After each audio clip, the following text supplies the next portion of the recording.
Hello friends, last લેક્ચરમાં આપણે ઉદાહરણ જોઈ ગયા. બરોબર. આજે બીજું પ્રકારનું ઉદાહરણ જોવાનું છે. બરોબર. તથા બીજી એક સદિશ કેવી રીતે આપણે ક્વોન્ટિટી મળી શકે તેનો અભ્યાસ કરવાનો છે. તો બીજું ઉદાહરણ શું કહેવા માંગે છે કે બે સમાન ગોળા વચ્ચે લાગતા વિદ્યુતીય બળની ચર્ચા કરો તથા તેનું અંતર અડધું કરવામાં આવે અને વીજભાર અડધો કરવામાં આવે ત્યારે બળની ચર્ચા કરો. બરોબર. તો તમને આ જે આપેલું છે સ્ટેટમેન્ટ એના ઉપરથી તમને ખબર પડી જશે કે શું કહેવા માંગે છે. બરોબર. દાખલા તરીકે આપણી પાસે બે ગોળા છે. બરોબર. બે સ્ફિયર છે જેનો અભ્યાસ આપણે કરી ચૂકીએ છીએ કે સ્ફિયર એટલે શું. તો આ એક પ્રકારનું સ્ફિયર છે. બરોબર. સેમ સ્ફિયર આ બીજું છે અહીંયા. બરોબર. કે બેની ત્રિજ્યા સમાન છે, સાઈડ સમાન છે, બેમાં વીજભાર પણ કેવા છે, સમાન છે. બરોબર. તો શું કરવાનું છે કે બે અલગ અલગ અંતરે રહેલા છે. માની લ્યો કે આને ગોળાને કહી દઉં ગોળા નંબર A, આ ગોળાને કહી દઉં ગોળા નંબર B. બરોબર. તો આમાં આપણે હવે જોઈ ગયા કે બે વચ્ચેનું અંતર કેટલું થશે, બે વચ્ચેનું અંતર કેટલું થશે કે r થશે. ક્લિયર. તો r આપણને કેટલું આપેલું છે, 10 સેન્ટીમીટર આપેલું છે, પણ વીજભાર આપેલો નથી. બરોબર. તો માની લ્યો કે વીજભાર આપણે સમાન રાખી લઈએ કે 20 સમાન રાખી લઈએ, કાંઈ ફેર નહીં પડે. શું કામ? તો નેક્સ્ટ જોશું તો આ વચ્ચેનું અંતર કેટલું આપેલું છે, 10 સેન્ટીમીટર. આ વસ્તુ ક્લિયર. હવે આ ગોળામાં માની લ્યો કે પ્લસ વીજભાર હતો આટલો બધો. આમાં તમારે સેમ માનો કે અસમાન માનો, કાંઈ ફેર નહીં પડે, કારણ કે આપણા રકમમાં એમ નથી કીધેલું કે કેટલો વીજભાર માનવો. તો આપણે યાદચ્છિક મુજબ આપણે ગમે તે વીજભાર લઈ શકીએ છીએ. બરોબર ને. જો રકમમાં એમ કીધેલું હોય કે બે અસમાન વીજભારિત ગોળા, તો આપણે અહીંયા બેમાં અલગ અલગ વીજભાર ધારવો પડે. બરોબર ને. તો રકમ મુજબ હાલવાનું. તો આમાં તમે સમાન રાખો કે અસમાન રાખો, કાંઈ ફેર નહીં પડે. બરોબર ને. તો માની લો કે આમાં આપણે અસમાન વીજભાર રાખીએ છીએ. તો અસમાનનો મતલબ શું થાય કે બેમાં સમાન પ્રકાર ટૂંકમાં સમાન મૂલ્યના વીજભાર નહીં હોય. એનો મતલબ એમ કે આની વેલ્યુ નથી આપેલી કે આમાં કેટલા કુલમ રહેલા છે, આમાં કેટલા કુલમ રહેલા છે. યાદ જ છે કે રીતે લેવાનું. તો આપણે એને સિમ્બોલાઇઝ કરી નાખીએ કે આમાં કેપિટલ Q અથવા તો સ્મોલ q જેટલો વીજભાર રહેલો છે. તો આ ગોળામાં કેટલો વીજભાર રહેલો હોય કે માની લો કે Q પ્રાઇમ જેટલો વીજભાર રહેલો છે. બરાબર ને. આને પ્રાઇમ કહેવાય, ડેશ કહેવાય, તમે જે કહો એ. બરાબર. તો આટલો વીજભાર આમાં રહેલો છે, આટલો વીજભાર આમાં રહેલો છે. બે વચ્ચેનું અંતર કેટલું છે, 10 સેન્ટીમીટર. ક્લિયર ને. હવે શું કરવામાં આવ્યું કે હવે આ જે ગોળા રહે ને એને બીજા તટસ્થ ગોળાનો સંપર્ક કરવામાં આવ્યો. હવે દાખલા તરીકે બીજા ગોળા હોય. ક્લિયર. તો બીજા સેમ ગોળા હતા પણ એ કેવા હતા, તટસ્થ હતા. બરોબર. સેમ સાઈઝના જ ગોળા હતા પણ તટસ્થ હતા, જેને કહી દઉં હું આ C ગોળો અને આ D ગોળો. બરોબર. તો હવે આની સાથે સંપર્ક કરવામાં આવ્યો. તો દાખલા તરીકે માની લ્યો કે આનો સંપર્ક કરવામાં આવે, અહીંયા ટચ કરાવી નાખું. ક્લિયર. અને સેમ વસ્તુ આનો સંપર્ક કરવામાં, આને ટચ કરી નાખું. ક્લિયર. તો હવે શું થશે જોવો જોઈએ કે આનો વીજભાર Q હતો પહેલા, એ ધીમે ધીમે આમાં હવે ટ્રાન્સફર થવા માંડશે. બરાબર. ક્યાં સુધી થશે? જ્યાં સુધી સમતોલન ન સ્થપાય. તો એ આપણે ખબર છે ક્યાં સુધી સમતોલન ન સ્થપાય. ક્લિયર ને.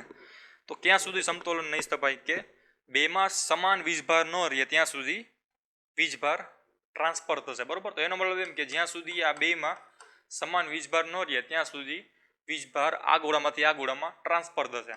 તો આમાં પહેલા કેટલો હતો Q, હવે આમાં કેટલો થશે, Q/2 આવી ગયો ને. બરોબર ને. તો આમાં કેટલો રહ્યો હોવો જોઈએ, Q/2 જેટલો. હવે ક્લિયર ને. હવે આ પ્લે બંધ થઈ ગઈ. આ પ્લે જેવી બંધ થાય ને પછી આ ગોળો દૂર કરી નાખવાનો.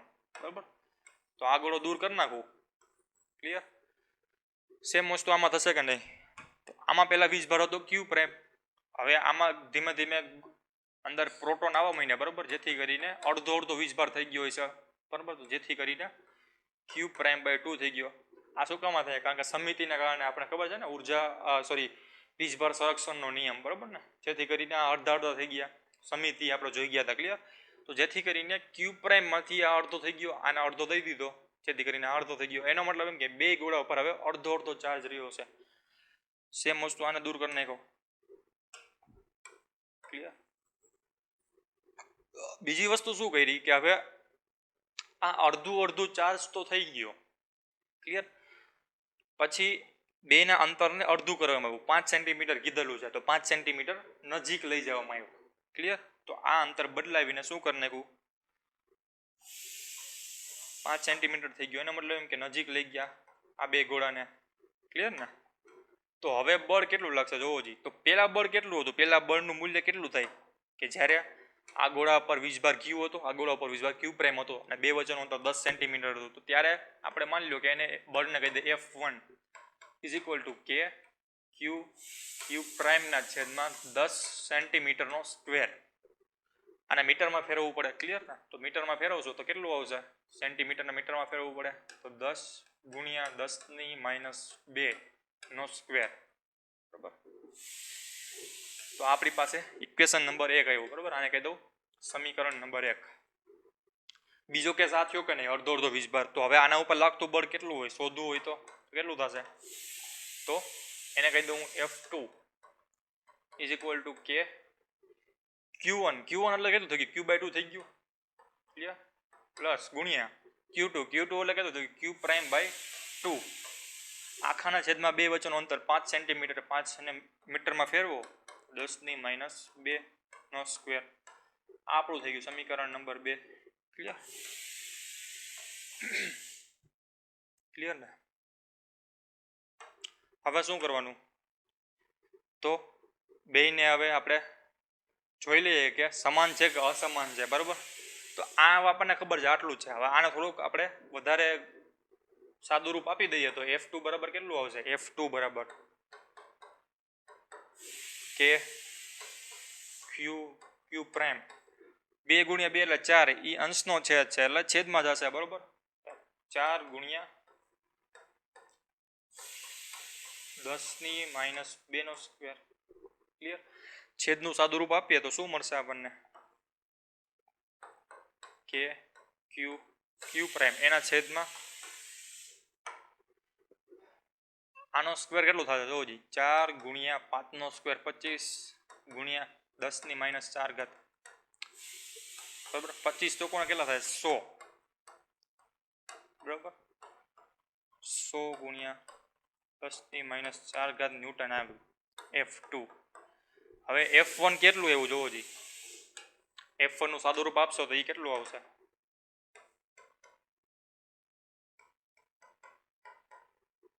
કે ક્યુ પ્રાઇમ એના છેદમાં 100 ગુણ્યા 10⁻². એનો મતલબ એમ કે F1 અને F2 સમાન થઈ ગયા કે નહીં? બરાબર. F1 અને F2 નું મૂલ્ય સમાન થઈ ગયું કે નહીં? કે ક્યુ પ્રાઇમના છેદમાં 100 ગુણ્યા 10⁻⁴. કે ક્યુ પ્રાઇમના છેદમાં 100 ગુણ્યા 10⁻² સ્ક્વેર થઈ જશે. સોરી. બરાબર. અહીંયા 4 આવી ગયું. -2 નો સ્ક્વેર એટલે 10⁻⁴. એનો મતલબ એમ કે આ F2 બળ જેટલું જ છે.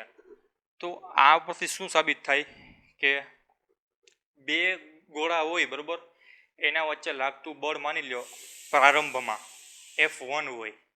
હવે એ ગોળામાંથી અડધો વીજભાર દૂર કરી નાખ્યો અને એની લંબાઈ અથવા તો એનું અંતર હતું એ પણ અડધું કરી નાખ્યું. તો એની વચ્ચે લાગતું બળ સમાન જ રહેશે. બરાબર. એ વસ્તુ આ કહેવા માંગે છે. બરાબર. આ ઉદાહરણ દ્વારા પણ સમજી શકીએ છીએ. તો આ બીજું ઉદાહરણ હતું. હવે આપણે સમજીશું થોડુંક બેઝિક 11માનું સદિશનો સરવાળો.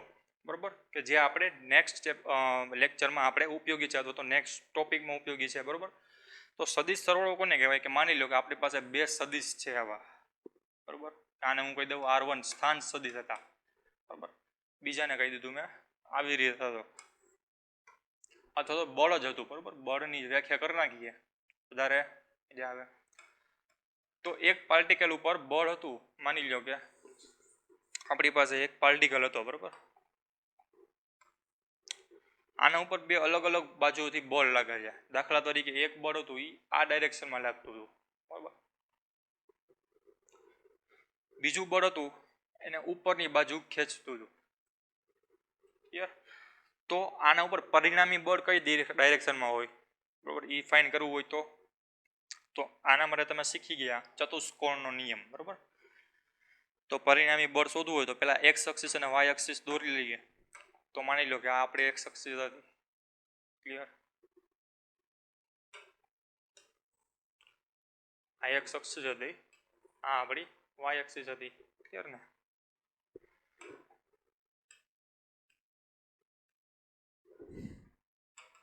તો આ એક્સ વાય આ એક્સ. ક્લિયર? એક બળ હતું એ સંપૂર્ણ પણ એક્સ દિશામાં હતું. એક બળ હતું એક્સ દિશામાં અને વાય દિશામાં થીટા એંગલ હતું. બરાબર. થીટા ખૂણે હતું. ક્લિયર? તો આવેનું પરિણામ કયું થશે? ચતુષ્કોણનો નિયમ શું કહે છે કે જે આટલું બળનો એરો હોય ને એટલો જ ઉપર લઈ લેવાનો. ક્લિયર? જે આ એરો હોય ને બળનો એટલો જ એરો કનેક્ટ કરી દેવાનો. તો આ ચતુષ્કોણ જેવો આકાર થઈ ગયો કે નહીં? ક્લિયર? હવે એના સંદર્ભ બિંદુથી આ બેને જે હેડ મળ્યા, બરોબર, આગળના હેડ કહેવાય, પાછળના ટેલ કહેવાય, બરોબર, આ જે માથા મળ્યા ત્યાં સુધીનો એરો દેખાડવાનો. ક્લિયર ને? તો આ ચતુષ્કોણનો નિયમ થઈ ગયો. આના ઉપરથી આપણને બળની દિશા મળી ગઈ કે નહીં? પેલો પોઈન્ટ શું મળ્યો કે બળની દિશા. એનો મતલબ એમ કે આ માની લો કે F1 પ્રકારનું બળ લાગે છે નીચે x ડાયરેક્શનમાં. આ બળ હતું F2 પ્રકારનું બળ હતું, બરાબર, સદિશ સ્વરૂપે છે આ. ક્લિયર ને? જેથી કરીને F1 અને F2 બે ભેગા મળીને એને આ ડાયરેક્શનમાં ધક્કો મારશે, કારણ કે એક દિશામાં એક બાજુ ધક્કો મારે છે, બરાબર, F1. એનો મતલબ એમ કે બળ આ પદાર્થ ઉપર આમય લાગે છે. એનો મતલબ એમ કે ખાલી એક જ બળ લાગતો હોય તો આમ જતો હશે, ખાલી F2 પ્રકારનું બળ લાગતું હશે ક્રોસમાં જતો હશે. પણ બે લાગે તો એનો મતલબ એમ કે એ આમાંય નહીં જાય અને આમ ક્રોસમાં નહીં જાય, બેની વચ્ચે હાલશે, બરોબર ને? એ આ ડાયરેક્શનમાં નહીં જાય, આ ડાયરેક્શનમાં નહીં જાય, બેની વચ્ચેનો હાલ છે. તો આ દિશા મળી ગઈ કે નહીં? ક્લિયર? દિશા મળી ગઈ, પણ બળની વેલ્યુ શું તો એ ફાઇન કરવી હોય તો શું કરવું પડે? થોડીક જીઓમેટ્રી કરી નાખી, બરોબર. તો અહીંથી મેં હવે એક લંબ લઈ લીધો પરપેન્ડિક્યુલર આવી રીતે. ક્લિયર ને? આ આખો એંગલ હતો થીટા. ક્લિયર? હવે શું કર્યું કે આ જે લંબની વેલ્યુ રહી અને આની વેલ્યુ રહી, બરોબર, એ ફાઇન કરવી પડે. તો જોવો જી, આ F2 રહ્યો, F2 એના બે ઘટક પડે કે નહીં? એક દિશામાં પડે, x ડાયરેક્શનમાં પડે અને એક y ડાયરેક્શનમાં પડે, બરોબર ને? ઘટક થઈ ગયા. તો x દિશામાં એનો ઘટક હોય એ કેટલો હશે? તો આ વેલ્યુ આટલી હોય કે નહીં? માની લો કે F2 હોય તો F2 ને જ અહીંયા બેસાડી દીધું ને, તો આ વસ્તુ કેટલી થશે? F2 થશે. ક્લિયર? F1 હતો એને જ અહીંયા બેસાડી દીધો, તો આની વેલ્યુ કેટલી થશે? F1 થશે, બરોબર ને? તો માની લ્યો કે હવે પાછું અહીંયા હું એક લાઈન દોરું પરપેન્ડિક્યુલર, y એક્સિસ દોર નાખવાની બાજુમાં, બરોબર. આ y એક્સિસ ને અહીંથી કાઢીને અહીંયા દોર નાખું તો કઈ ફેર પડે નહીં, બરોબર, કારણ કે y એક્સિસ ને ગમે ત્યાં મૂવ કરી શકીએ, કઈ ફેર ન પડે. તો આ થીટા હતો, બરોબર. તો આ પાછો કેટલો થશે? થીટા થશે કે નહીં? આટલો એંગલ, બરોબર. માની લો કે હવે આપણે એક બીજી લાઈન દોર નાખીએ. ક્લિયર? અહીંયા તો આપણી વર્ચ્યુઅલ y એક્સિસ હતી એને ખસાડીને અહીંયા લઈ આવ્યા. ક્લિયર? તો આ એંગલ કેના કેના વચ્ચેનો હતો? x એક્સિસ અને F2 વચ્ચેનો, બરોબર. તો x એક્સિસ અને F2 વચ્ચેનો એંગલ જોવો જોઈએ, અહીંયા સેમ જ હશે ને, તો આ એંગલ કેટલો થશે? થીટા થશે. ક્લિયર? હવે જોવો જોઈએ, આ F2 હોય, આખો રીવ F2 છે. ક્લિયર? બીજી પેનથી દેખાડીએ તો આ જે વસ્તુ તમને દેખાય છે એ F2 છે. આપણે આ વેલ્યુ અને આ વેલ્યુ જોતી હોય તો એનો મતલબ એમ કે F2 ના જ આ બે ઘટક છે. ક્લિયર? તો જે સામેનો પાછળ બાજુનો ઘટક હોય એ કેટલો થશે? તો cos થીટા જેટલો, બરોબર. તો આ ઘટકનું વેલ્યુ કેટલી આવશે? આટલું મૂલ્ય. આટલું મૂલ્ય કેટલું હશે? માની લો કે x અક્ષ થોડુંક દૂર કરી નાખું તો આ ઘટકનું મૂલ્ય આવશે F2 cos થીટા જેટલું. F2 cos theta. ક્લિયર? આ વેલ્યુ કેટલી આવશે જોવો જી. તો આ ઘટક F2 cos થીટા હોય x એક્સિસ સાથેનો, તો y એક્સિસ સાથેનો કેટલો હોય? F2 sin theta. એનો મતલબ એમ કે અહીંથી આ લંબાઈ દોરું, અહીંથી આ ઘટક રહ્યો એ દોરું આવડું, આ તો એ શું મૂલ્ય દેખાડશે મને? F2 sin theta. ક્લિયર? તો આ એક ઘટક પડી ગયો, આ બીજો ઘટક પડી ગયો. આ બે ઘટકનો સદિશ સરવાળો કરશો એટલે તમને પાછો મૂળ ઘટક મળી જશે, બરોબર ને? તો આ લંબાઈ ને આ લંબાઈ સેમ છે, જેથી કરીને આ ઘટકની લંબાઈ જેટલો જ આ ઘટક હોવો જોઈએ. તો આ ઘટકની વેલ્યુ કેટલી આવશે? F2 sin theta. ક્લિયર ને? તો આ વસ્તુ થઈ ગઈ, બરોબર. તો હવે પાછી આપણે y એક્સિસ ને એના મૂળ સ્થાને લઈ આવી, કારણ કે આપણું કામ હતું એ પતી ગયું. ક્લિયર? તો y એક્સિસ ના મૂળ સ્થાને લઈ આવો તો શું થશે? તો અહીંયા આવતું રહેશે y એક્સિસ. ક્લિયર? તો આપણને બે અલગ અલગ પ્રકારના ઘટકોની વેલ્યુ મળી ગઈ કે નહીં, બરોબર. તો આને આપણે હવે ભૂસી નાખીએ અમુક વસ્તુને. તો જોવો જોઈએ, આટલી વેલ્યુ F1 હતી, બરોબર. અહીંથી આટલી વેલ્યુ હતી F1. ક્લિયર? અહીંથી આ બળનું મૂલ્ય હતું F1. અહીંથી આ બળનું મૂલ્ય કેટલું આવ્યું? F2 cos theta. ક્લિયર ને?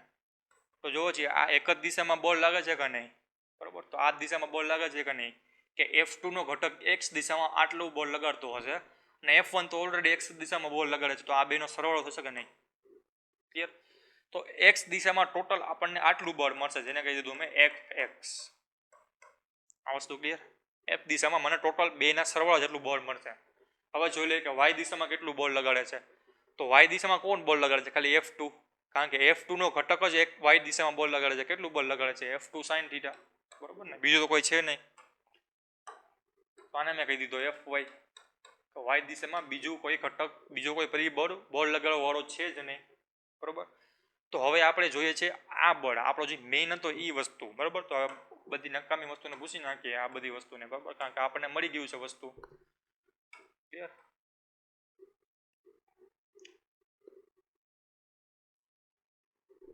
તો આપણે જરૂર હતી આનું સદિશ સ્વરૂપ. તો કેટલું થશે જોવો જી. તો આપણે લંબ દોર્યો તો આ ત્રિકોણ જોવો જી, આવડું આ ત્રિકોણ. ક્લિયર. આને આપણે પૂછી નાખીએ તો આપણે ત્રિકોણ થઈ ગયો કે નહીં? કયો ત્રિકોણ જોવા મળે આપણને? તો માની લો કે આ આવડો ત્રિકોણ જોવા મળશે.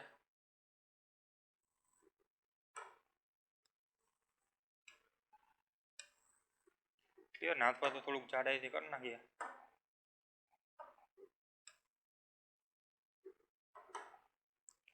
ખબર ને.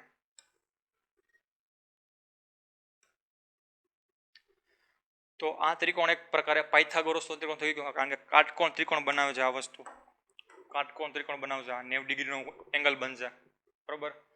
તો આ વેલ્યુ આપણે ફાઇન કરવી હોય, આ બે વસ્તુ આપેલી હોય, તો પાયથાગોરસના નિયમ મુજબ શું થાય કે બેનો સ્ક્વેર થશે, બરોબર. તો આપણે રિઝલ્ટન્ટ મૂલ્યને કહી દઈએ, આ બળ લાગે છે એને બળને કહી દઈએ F, બરોબર. આ બળને કહી દઈએ F.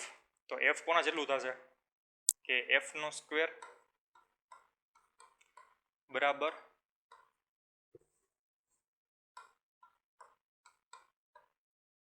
શું થશે? આનો સ્ક્વેર, બરાબર. સામેની બાજુનો સ્ક્વેર છેદમાં પ્લસ પાસેની બાજુનો સ્ક્વેર, બરાબર. એટલે કર્ણનો સ્ક્વેર થઈ ગયો. તો સામેની બાજુનો સ્ક્વેર એટલે આનો સ્ક્વેર થશે, એટલે તો Fy નો સ્ક્વેર થશે પ્લસ Fx નો સ્ક્વેર. એનું મૂલ્ય મૂકી દો આમાં. તો Fx બરાબર શું છે? આટલું મૂલ્ય છે, F1 પ્લસ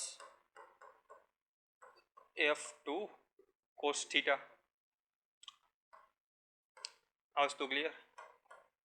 પ્લસ આનો સ્ક્વેર હતો પ્લસ Fy નો સ્ક્વેર. તો Fy નો સ્ક્વેર એટલે એના જેટલો હતો કે F2 sin θ એનો સ્ક્વેર. ક્લિયર. તો હવે આપણને પરિણામી બળ કેટલું મળશે? F ઇઝ ઇક્વલ ટુ આનો સ્ક્વેર કરશો તો સ્ક્વેર કરશો એટલે શું મળશે કે F1 નો સ્ક્વેર, બરોબર. હવે સ્ક્વેર કરશો એટલે એ મૂલ્ય દેખાડશે કે નહીં? કારણ કે આપણે આગળ જોઈ ગયા કે કોઈ પણ સદિશનો સ્ક્વેર કરવામાં આવે તો એનું મૂલ્ય દેખાડે. ક્લિયર ને. તો મૂલ્યને આ રીતે દેખાડી શકાય, અથવા તો આના એરો સિમ્પલી કાઢી નાખશો એટલે એનું મૂલ્ય દેખાડશે. ક્લિયર. તો આ એનું મૂલ્ય દેખાડશે F1 નો square plus 2F1 F2 cos θ. આપણે આ કાઉન્સને હવે એક્સપાન્ડ કરી છે, બરાબર ને. x પ્લસ વાય, એક્સ આના ધોરણ વાય આના ધોરણનું, x પ્લસ વાયનો સ્ક્વેર એટલે x square plus 2xy plus y square, બરાબર. એ મુજબ આપણે એનું ખોલીએ છીએ આ બ્રેકેટ. પ્લસ વાયનો સ્ક્વેર, તો વાયનો સ્ક્વેર એટલે F2 નો સ્ક્વેર cos સ્ક્વેર θ. ક્લિયર. તો આ એક બ્રેકેટ ખોલ્યા, બીજો બ્રેકેટ તો એમનેમ જ રહેશે કારણ કે એમાં છે જ નહીં, બરાબર. તો F2 નો સ્ક્વેર sin સ્ક્વેર θ. તો F2 નો સ્ક્વેર sin સ્ક્વેર θ. ક્લિયર. હવે જોવો જોઈએ આ બે ટર્મ, જોવો જોઈએ આ બે ટર્મ બેમાં સમાન છે F2 F2. તો F2 ને બહાર કાઢી નાખું તો sin square plus cos square θ એટલે એક થઈ ગયું, બરાબર. એનું મૂલ્ય એક થાય, જેથી કરીને આનું મૂલ્ય કેટલું આવશે? આખાનું મૂલ્ય F2 સ્ક્વેર જેટલું આવશે, બરાબર. તો એ આપણે ડાયરેક્ટ લખી નાખીએ તો એ શું મળશે આપણને? F2 નો સ્ક્વેર જેટલું મળશે મૂલ્ય, બરાબર ને. F2 નો સ્ક્વેર જેટલું મૂલ્ય મળશે. ક્લિયર. તો જોવો જોઈએ હવે આપણે પાસે શું વેલ્યુ રહી? F1 square plus F2 square. Clear. તો અહીંયા સ્ક્વેર હતો, બરાબર. તો F નો સ્ક્વેર બરાબર f1 square plus f2 square plus 2 f1 f2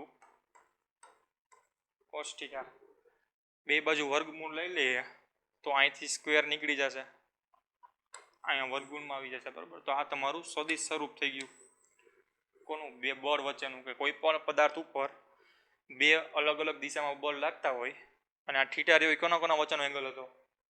કે બે બળ વચ્ચેનો એંગલ હતો ને બરોબર ને. આ થીટા હતો એ કોના વચ્ચેનો એંગલ હતો?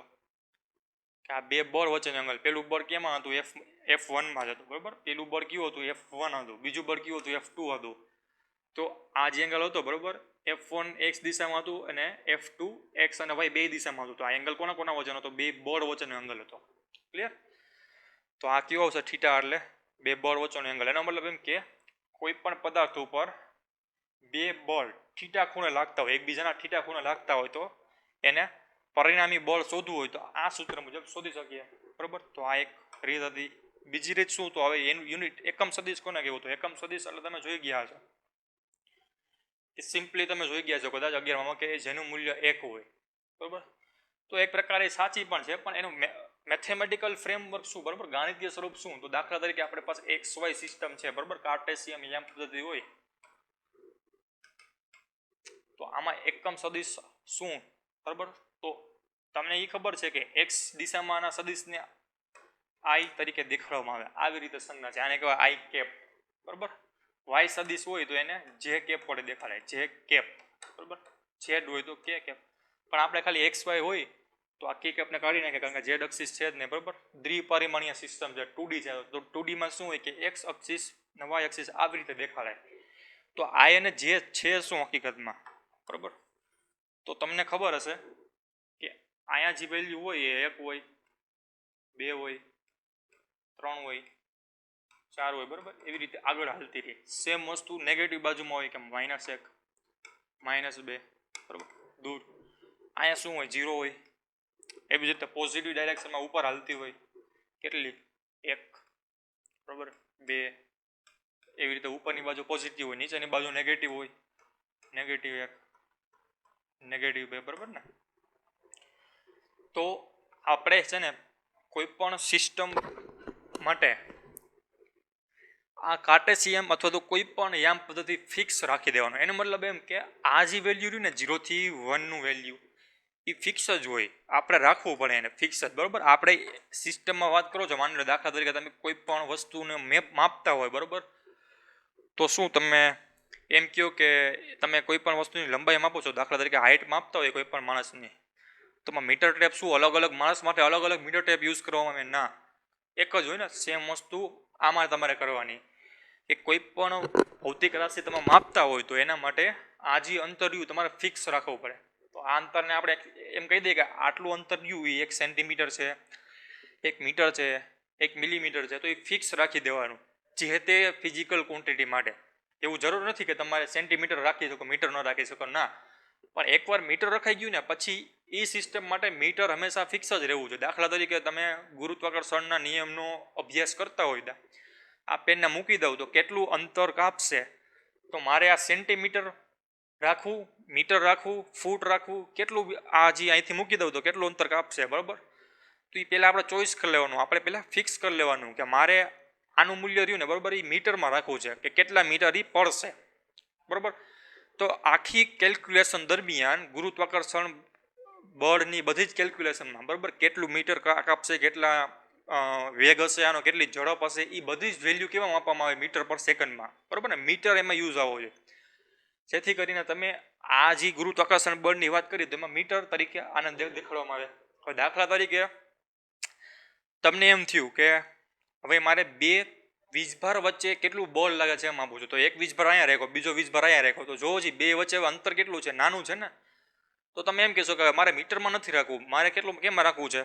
સેન્ટીમીટરમાં. તો એનો અર્થ એવો થયો કે બે વીજભાર વચ્ચે તમામ તમે ભૌતિક ગાણિતીય સ્વરૂપ બધી જ વસ્તુ કરશો કે આના ઉપર કેટલું બળ લાગે છે, આ બળ લાગવાથી દૂર જાય છે કે આકર્ષાય છે. જો એ આકર્ષાતું હોય અથવા તો દૂર જતું હોય તો કેટલા મીટર પર સેકન્ડનો પ્રવેગ છે બરાબર, કેટલો પ્રવેગ છે સોરી, કેટલું દૂર ખસશે એકબીજાથી અપાકર્ષણથી. બધી જ વેલ્યુ રહીને સેન્ટીમીટરમાં રાખવામાં આવે, બરાબર. આખા તમારા એક્સપેરિમેન્ટ દરમિયાન બધી જ વસ્તુ તમારે કેમાં રાખવી પડે? સેન્ટીમીટરમાં. એનો મતલબ એમ કે આ વેલ્યુ તમારે કેમાં રાખવાની? સેન્ટીમીટરમાં. તો એનો મતલબ એમ કે તમે અલગ અલગ સિસ્ટમ મુજબ અલગ અલગ ધારી શકો છો, પરંતુ જ્યાં સુધી તમારો એક્સપેરિમેન્ટ પતે નહીં ને ત્યાં સુધી તમારે એક રાખવી પડે. તો આપણે એટલા માટે જ આને ફિક્સ્ડ વેલ્યુ રાખી દઈએ, બરાબર. તો તમે આને એમ કહો કે આ નિર્દેશ ફ્રેમ છે એક, ક્લિયર ને? તો આની વેલ્યુ આપણે 1 યુનિટ રાખી દઈએ, બરાબર. યુનિટ એટલે એમાં ગમે તે એવી છે, સેન્ટીમીટર, મીટર, બરાબર. આ મેથેમેટિકલ વસ્તુ થઈ ગઈ, ગાણિતીય સ્વરૂપ થઈ ગયું, બરાબર. મીટર એમાં આવી જાય, સેન્ટીમીટર એમાં આવી જાય, તમારી ઈચ્છા મુજબ એમાં રાખવાનું, એક જ ફિક્સ જ. તો માની લો કે આને આપણે રાખી દીધું 1 સેન્ટીમીટર, બરાબર. યુનિટ નહીં પણ 1 સેન્ટીમીટર રાખી દીધું. આની વચ્ચેની વેલ્યુ કેટલી છે? 1 સેન્ટીમીટર, બરાબર. આખી સ્કેલ રહી સેન્ટીમીટરમાં છે, ક્લિયર? તો આ 0 થી 1 સુધીના અંતરને કહેવાય આઈ. કોના માટે? સેન્ટીમીટરની કાર્ટેશિયન યામ પદ્ધતિ માટે, બરાબર. તો આ આઈનું મૂલ્ય કેટલું હોવું જોઈએ? સેન્ટીમીટરમાં આવશે કે નહીં? કેટલું હોવું જોઈએ? 1 સેન્ટીમીટર. 1 સેન્ટીમીટર એટલે શું કહેવાય? આઈ. એવી જ રીતે 0 થી y તરફ જાઓ તો જેટલી એક્સની આ રાખી હોય એટલું જ વાયમાં રાખવું પડે, બરાબર. તો એ સેન્ટીમીટરનો જ યુનિટ રાખવો પડે. તો આ અંદર કેટલું થશે? 1. તો 1 કેટલું? એને કહેવાય જે સેન્ટીમીટર. એનો મતલબ એમ કે તમે એક્સ દિશામાં ગમે તેટલું અંતર માપો ને એને આઈના સંદર્ભમાં માપવાનું, વાય દિશામાં જેટલું ગમે તેટલું અંતર માપો ને જેના સંદર્ભમાં માપવાનું, બરાબર. આપણને વેલ્યુ તો ખબર છે, આઈની વેલ્યુ કેટલી થાય? 1 સેન્ટીમીટર. તો 1 સેન્ટીમીટર બરાબર આવું લખી શકું કે નહીં? કે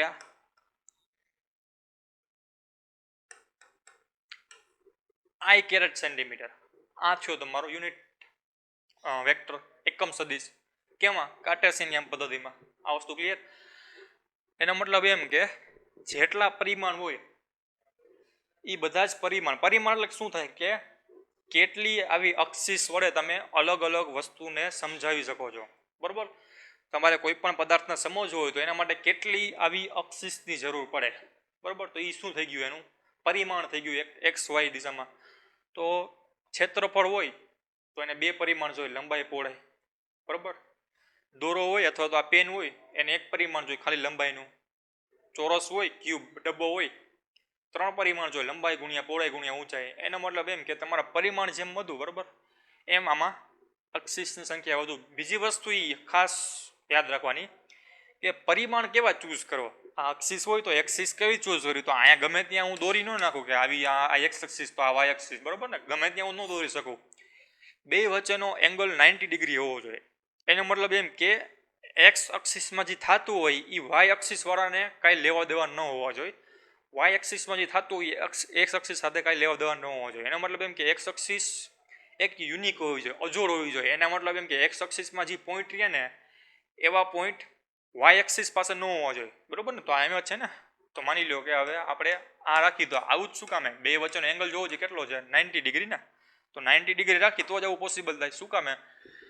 કારણ કે એક્સ અક્ષિસમાં આમ જશો તો એક્સ અક્ષિસમાં આ દિશામાં 1 સેન્ટીમીટર આપ્યું ને, જ્યારે વાય દિશામાં છો તો ઉપરની બાજુ અંતર કાપશે. એનો મતલબ એમ કે એક્સ અક્ષિસ ને વાય અક્ષિસને કાંઈ લેવા દેવા જ નથી. એક આગળ જાય છે, એક ઉપર જાય છે. પરંતુ જો હું આ વાય એક્સિસને થોડુંક આમ ઝુકાવીને હું દોરું તો શું થાય? તો ઝુકાવીને દોરીશ તો મને શું મળશે? આવી રીતે કંઈક મારું પરિમાણ મળશે.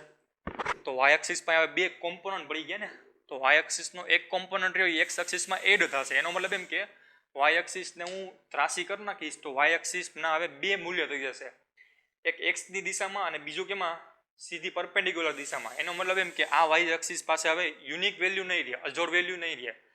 એક્સ એક્સિસ પાસે રહેલી વસ્તુ પણ વાય એક્સિસમાં આવી શકે અને વાય એક્સિસમાં રહેલી વસ્તુ પણ એક્સ એક્સિસમાં આવી શકે.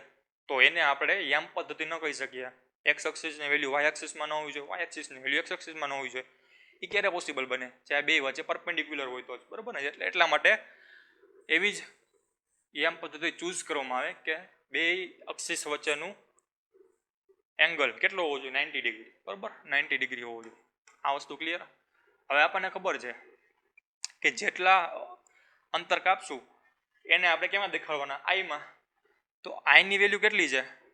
1 સેન્ટીમીટર. તો દાખલા તરીકે મારો પાર્ટિકલ જો 4 ઉપર ભરેલો છે, અહીંયા છે મારો પાર્ટિકલ, એક્સ દિશામાં અહીંથી એમાં મૂક્યો. તો મારે એમ કેવું હોય કે એક્સ દિશાથી અથવા તો એના સંદર્ભ બિંદુથી આ કેટલો ખસ્યો, દૂર ખસ્યો? આઈના સંદર્ભમાં કેટલું કરી શકો? તો આ 1 આઈ, આ 2, આ 3 અને 4, એનો મતલબ એમ કે 4 આઈ કેરેટ જેટલો ખઈશો, બરાબર ને? તો 4 શું દેખાડશે? પૂર્ણાંક સંખ્યા. આઈ શું દેખાડશે? Unit vector. યુનિટ વેક્ટર એટલે શું કે 1 સેન્ટીમીટર. 1 સેન્ટીમીટર ગુણ્યા 4 કરી નાખો એટલે શું દેખાડે? 4 સેન્ટીમીટર. સિમ્પલ ને? તો આમાં તમને મૂલ્ય દેખાડશે. ને આઈ કેરેટનો મતલબ શું થાય કે કઈ દિશામાં ખઈશો હોવો જોઈએ? એક્સ દિશામાં, એક્સ એક્સિસમાં ખઈશો હોવો જોઈએ. જેથી કરીને આઈ કેરેટનો ઉદ્ભવવાની વિકસાવવાની જરૂર પડી. હવે અહીંથી ઉપર લઈ જાઉં 3 સેન્ટીમીટર, બરાબર, ઉપરની બાજુ, ખાલી ઉપરની બાજુ, તો હું શું કહી શકું કે આ મારો પાર્ટિકલ રહ્યો, બરાબર, એ આવા કેટલા જે બનાવીને ઉપર ગયો? તો 3 જે બનાવીને ઉપર ગયો ને, જેની વેલ્યુ આટલી થાય, એક જેની વેલ્યુ. તો મારે આને માટે 3 જે જોશે, બરાબર. તો 3 ગુણ્યા જે કરી નાખું તો એનો મતલબ શું થાય કે 3 સેન્ટીમીટર થઈ ગયું ને, બરાબર. તો આનું મૂલ્ય એવું ખાલી, પણ આપણે મૂલ્ય અને દિશા જોઈએ છે તો આપણે આ વસ્તુ લેવી પડે, મૂલ્ય અને દિશા જોતી હોય તો, બરાબર. તો આ શું દેખાડશે? કઈ દિશામાં ખઈશો હોવો જોઈએ? વાય દિશામાં. કારણ કે વાય દિશામાં ખસે એને જે કહેવાય, ક્લિયર ને? આગળ શું કહેવાય? એનું મૂલ્ય કહેવાય. હવે આપણે શું કરવાનું છે કે બેમાં ખસતો હોય તો શું કરવું? ક્લિયર ને? તો આ નેગેટિવ સેમ જ થાય, નેગેટિવમાં નેગેટિવ વાય આવશે આટલી આની વેલ્યુ, બરાબર, બીજું કાંઈ નહીં. તો આપણે ખાલી એક બાજુનું રાખી, બરાબર. આવા 4 એમ બને ને, પહેલું ચરણ, બીજું ચરણ, ત્રીજું ચરણ અને ચોથું ચરણ, ક્લિયર. તો હવે શું કરવાનું છે આપણે કે એક્સ વાય દિશામાં હોય એ કેટલું અંતર કાપશે? તો મારો પાર્ટિકલ પહેલા 0 0 હતો, સંદર્ભ સ્થાને હતો, ત્યાંથી વધીને અહીંયા ક્યાંક આવી ગયો, બરાબર, અહીંયા ક્યાંક આવી ગયો. તો એનો મતલબ એમ કે જો જે અત્યારે ક્યાં પોઝિશનમાં છે? 4 ઉપર છે ને, અહીંયા ક્યાંક છે ને મારો પાર્ટિકલ. તો એક્સ દિશામાં અંતર કેટલું કાપ્યું હોવું જોઈએ? 4 જેટલું. તો એક્સ દિશાને દર્શાવવા માટે આ પેલો કાઉન્સમાં પેલી સ્થાન આપવામાં આવે, બરાબર. તો પેલું સ્થાન કોનું દેખાડે? એક્સ એક્સિસનું. તો એક્સ એક્સિસનું સ્થાન 4 છે, તો 4 આઈ કેરેટ, આઈ કેપ, બરાબર. વાય એક્સિસમાં કેટલો ઉપર ગયો? તો 1 2 અને 3 ગણો, બરાબર, 3 જે જેટલો. તો 3 જે જેટલો ઉપર ગયો. આ વસ્તુ ક્લિયર? તો આ એનું શું થઈ ગયું? યામ થઈ ગયા.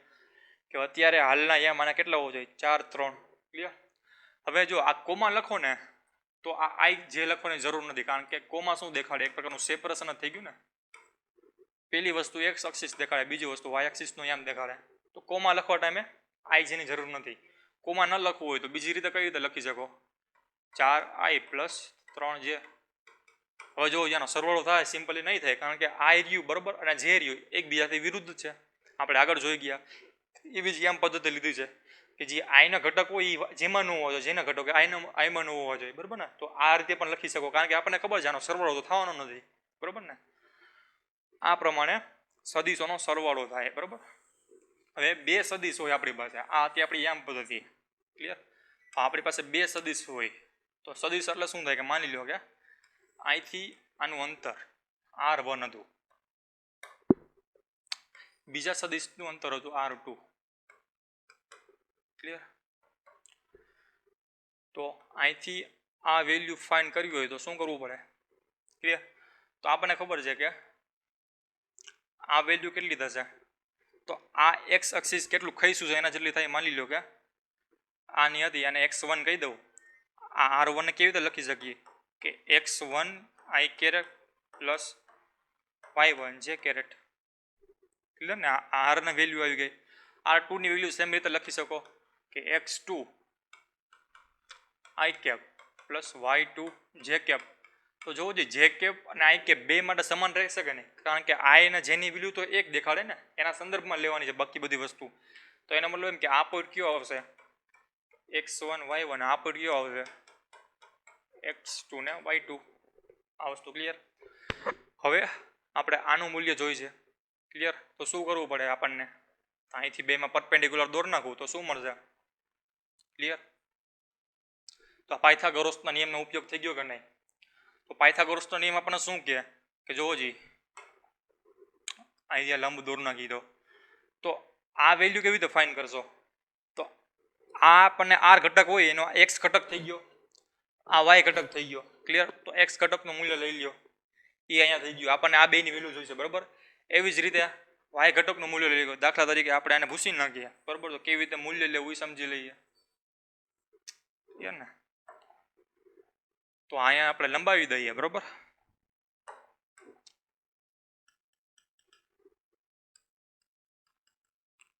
ક્લિયર.